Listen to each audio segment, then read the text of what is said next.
मैं हिंदू घराने से हूं, मेरा नाम अंकुर है, मेरी कास्ट नरूला है। मैं नशे करने वाला व्यक्ति था, कंप्यूटर इंजीनियर हूं मैं। और जब मेरे नशे बढ़ गए और मसीह लाइन का इस पवित्रताई का मैं विरोधी था और अपने घर वालों को बोलता था कि तुसी कभी चर्च नहीं जाना, ये साडा धर्म नहीं कहा, साडा धर्म को छोड़ है, असि अपने धर्म के नाल जुड़े रहना और असि कभी चर्च नहीं जाना। सब ध्यान से सुनना। जो मैं क्या कितने नहीं जाना, आप सिर्फ अपने धर्म दे विच रहना। थोड़े दिन बाद एक कुत्ते ने मैनू कट्टिया और मैं पागल हो गया। डॉक्टर तो बाद डॉक्टर, हर जगह जिथे मैनू विश्वास सीगा, कोई इलाज ना होने के बाद जिस दिन मैं सुसाइड करन जा रहा सी, उस दिन एक हिंदू बंदे ने दसिया कि यीशु मसीह किसी धर्म या किसी जात नू बदलन दे लिए नहीं, बल्कि वो तेनू बदलन दे लिए आए। अगर तू सिर्फ विश्वास करे परमेश्वर दे होते हैं और ये गल समझे। बाइबल जब मुझे बताया गया, जब मैंने दसिया गया कि पूरी बाइबल दे विच पुराना नियम नया नियम मिला के किते भी एक भी शब्द नहीं लिखा ईसाई धर्म, एक बारी भी किते नहीं लिखा ईसाई धर्म। और मैं मीडिया तो लोगों तो जो भी सुनिया सीगा और गलत सुनिया सीगा। खुद बाइबल में पढ़ा कि बाइबल किते भी नहीं लिखा ईसाई धर्म। और उस दिन परमेश्वर यीशु मसीह पीछा करना शुरू किया। नशा तो आजाद होया, पागलपन तो आजाद होया, हर बीमारी तो आजाद होया। परमेश्वर ने हर गुनाह तो आजाद किया। अगर वो मैनू आजाद कर सकता, तो भी आजाद कर सकता। मैं इसलिए कह रहा, मैं स्टोरी नहीं सुना रहा। मैं कंप्यूटर इंजीनियर हाँ। मेरे लिए परमेश्वर ਨੂੰ ਮੰਨਣਾ बहुत औखा ਸੀਗਾ, क्योंकि मेरी मेंटालिटी उस तरीके की जिदा आज के लोगों की मेंटालिटी है। लेकिन बाइबल च लिखा है जिन्हों परमेश्वर अपने वाल खिंचे वही परमेश्वर के कोल आ सकता है। आमीन। बाइबल में लिखा परमेश्वर की कृपा तुझे मन फिराव को सिखाती। अगर परमेश्वर आज पापियों को दंड देने वाला परमेश्वर होता तो मैं कभी ना बचता, क्योंकि मैं नशे भी करता था, पाप भी करता था, सबसे बड़ा पापी था मैं। आप हो सकता है एक पापी के रूप में आपने इस पंडाल में एंट्री की है, लेकिन आप वापिस एक पवित्र व्यक्ति के रूप में जाएंगे यीशु मसीह के नाम में। आप जहां से भी क्यों ना गिरे हो, आपने बड़े बड़े पाप क्यों ना किए हो, आज आपका दिन है दया पाने का यीशु मसीह के सामर्थ्य नाम में। पुराने नियम में परमेश्वर ने देख लिया कि कोई नहीं बदला, मेरे मार उन्हें बदल नहीं पाई। और नए नियम में परमेश्वर ने कहा अब गुड न्यूज सुनो, गॉस्पल सुनो। परमेश्वर की कृपा तुझे मन फिराव को सिखाती। जब मैं परमेश्वर में आया, मैं इतना मेंटली डिस्टर्ब था कि मैं जिस भी परमेश्वर के पास जाता था मेरे मन से गालियां निकलती थी, गाला निकलती थी मेरे मन से। और मैं बोलता था कि मैं बहुत बुरा मनुष्य हूं, मैं बहुत पैड़ा इंसान हूं।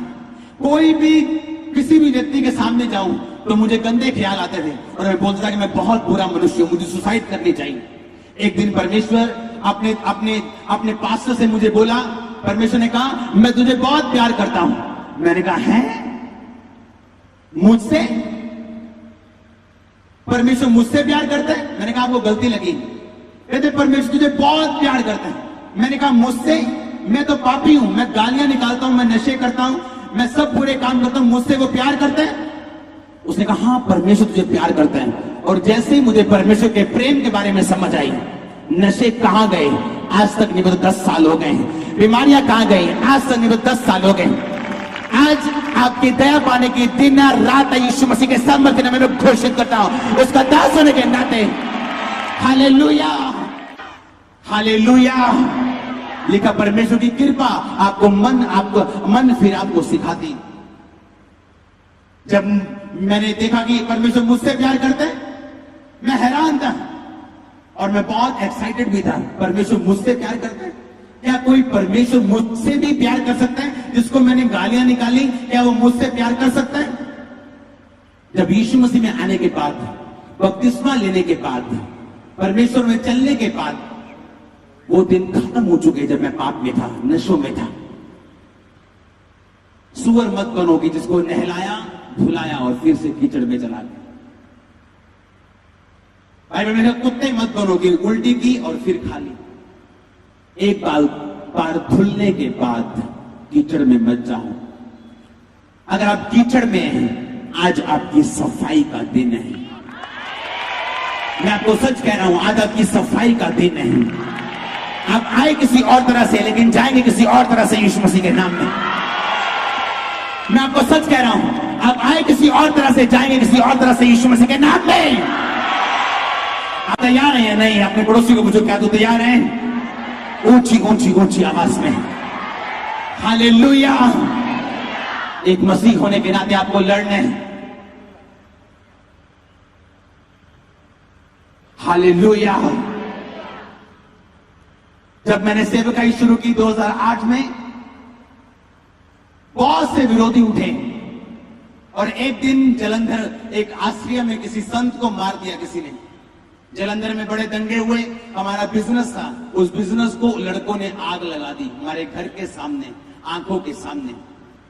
अब शैतान ने कहा और दे गवाही और कर परमेश्वर की प्रशंसा। बाइबल कहती, रोमियो 8 उसके 28 आयत में लिखा, सब बातें मिलकर भलाई को पैदा करती हैं जो प्रभु यीशु से प्रेम करते हैं, अर्थात वो जो उसकी इच्छा के अनुसार बुलाए गए। मेरा मन तो दुखी था उस दिन, बहुत दिल बहुत दुखी था, रो रहा था, लेकिन परमेश्वर की आत्मा मुझे एक ही बात बोल रही थी, अपने हाथों को उठा के धन्यवाद करो और बोल कि सब बातें मिलकर भलाई को पैदा करती, सब बातें मिलकर भलाई को, सब बातें मिलकर भलाई पैदा करती। आप जानते बेमने मैंने बोला, मेरा दिल नहीं कर रहा था, मेरी आंखों के सामने मेरे लाखों रुपया जीरो जीरो हो गया। फायर ब्रिगेड को फोन किया, कोई नहीं आया। इतने शहर में दंगे थे, गाड़ियां जल रही थी और मैं परमेश्वर से पूछा, परमेश्वर मैं ही क्यों, हमारे गांव खामरा में मैं ही क्यों चुना गया अटैक करने के लिए। पवित्र आत्मा ने कहा, अगर तू एक्स्ट्रा ऑर्डिनरी आशीष लेना चाहता है तो एक्स्ट्रा ऑर्डिनरी अटैक्स के लिए तैयार भी रहे। अगर परमेश्वर तेरे को ऊंचा गहराई में लेके जाना चाहता है तो जो बिल्डिंग ऊंचाई में जाना चाहती है, पहले वो गहराई में जाना चाहती है। मैंने बेमन से परमेश्वर का थैंक्स करना शुरू किया, तारीफ करनी शुरू, बेमन से। मैं आपको सच बता रहा हूं, मेरा मन नहीं था, लेकिन मैंने अपने होठों से एक ही बार परमेश्वर के नाम को श्रापित नहीं किया। 2009 में जो 50 लोग जब मेरे पास आते थे, आज 2015 में वो चर्च 20,000 के पास है। सिर्फ 6 साल में। कितने मेरी बात को समझ रहे हैं? परमेश्वर ने रिस्टोर किया, सब कुछ वापस दिया, आशीष वापस की, सब कुछ मुझे दिया। जब मैंने एक फैसला किया, हाँ मैं लड़ूंगा। मैं जानता था एक बात को कि शैतान प्रशंसा पे हमला करता है, वो आज भी करता है, कल भी करता है, वो करता रहेगा लोगों के ऊपर। लेकिन जब तक लोग ये नहीं समझेंगे उसका काम अटैक करना है, आपका काम और मेरा काम उससे लड़ना है, और परमेश्वर का काम है हमें जिताना, क्योंकि हम ऑलरेडी जीत चुके हैं क्रूस पर। आमीन। चाहे आप मसीही हैं, परमेश्वर से दूर है, चाहे पाप के कारण, नशों के कारण, व्यभिचार के कारण, आज वो रात है जब आप परमेश्वर से फिर से मिलेंगे। आप फिर से पतरस की तरह रोके उसके पांव पे गिर के जरूर बोलेंगे कि परमेश्वर मैं अपना जीवन आपको देता हूं। परमेश्वर जो किसी धर्म का नहीं, मेरा धर्म नहीं चेंज हुआ, मेरे कपड़े नहीं बदले, देखो मेरा घर नहीं बदला, परिवार नहीं बदला, क्या बदला? मेरा विश्वास बदल चुका है, मेरा जीवन बदल चुका है, नजरिया बदल चुका है, देखने का, सोचने का, सुनने का, सब कुछ बदल चुका है। आमीन। एक फैसला लिया था मैंने 2004 में कि मैं प्रभु से फॉलो करने के लिए तैयार। जब मुझे पता चला कि परमेश्वर पापी से प्रेम कर, सिगरेट पीने वाले, शराब पीने वाले व्यक्ति से भी वो प्रेम कर सकता है, उसे बदल सकता है, उसे ऐसा बना सकता है जैसा उसने पाप किया ही ना हो। क्या ये चीज आपको, आपके मन को उत्साहित नहीं करती कि परमेश्वर का आत्मा आपकी जिंदगी में होना चाहिए? नहीं करती क्या? करती है कि नहीं करती? बाइबल में लिखा, परमेश्वर की कृपा तुझे मन फिर आपको सिखाती। हालेलुया। आज आपको फैसला करना है, आपकी जिंदगी में वचन रहेगा या कोई इंसान या किसी इंसान की मर्जी पूरी होगी, या डर रहेगा। आप एक क्रिश्चियन हैं, आप एक मसीही हैं, आपको लड़ना है और जीतना है। आमीन। आपकी यहूदा नगर पे शैतान अटैक करने वाला है, प्रशंसाओं पे वो अटैक करता है, परमेश्वर की गवाही जो आपकी लाइफ में है उस पे अटैक करते हैं। आपको लड़ते रह के उस गवाही को बरकरार रखना है, तब परमेश्वर आपको आशीष के बाद आशीष देगा, अगर आप अपनी गवाही को बरकरार रखते हैं। अपने हाथों को उठाओ, मेरे साथ एक मन हो जाओ।